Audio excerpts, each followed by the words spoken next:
Disasters of History podcast, the Slocum Ferry disaster. Today we have Kate Copeland, TJ Glade, and I, Michaela Bostwick. It was June 15, 1904, on the East River of New York City. A fire had broken out on the General Slocum, likely caused by a cigarette or match recently thrown away. Over 1,000 members of St. Mark's Evangelical Lutheran Church had boarded the ferry for their annual picnic.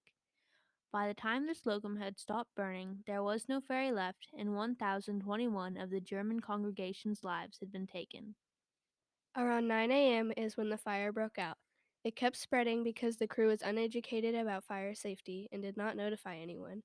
Because of this, people were rushing to the deck to get life vests. Soon they found out that the life vests absorbed water instead of keeping them out. Surviving the Slocum Ferry was no easy task. Only around one-fourth of the passengers survived.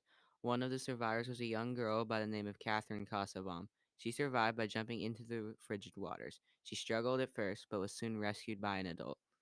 Another survivor was the captain, William Van Schaik.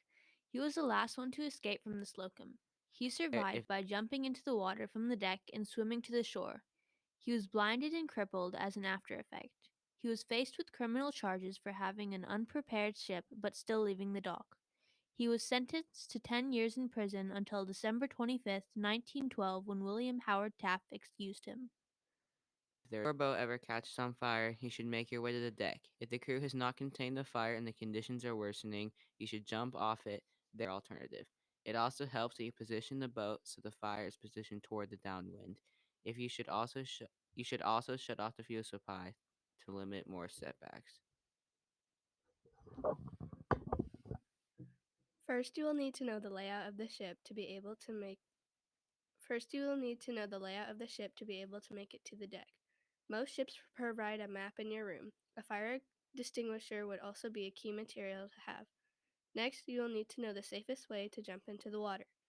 You'll have the highest chance of survival if you press your arms firmly to your sides and do a pencil dive. Finally, you will need to know how to swim so you can make it to safety. Because of this disaster, they improved fire safety precautions and worked hard to enforce safety rules.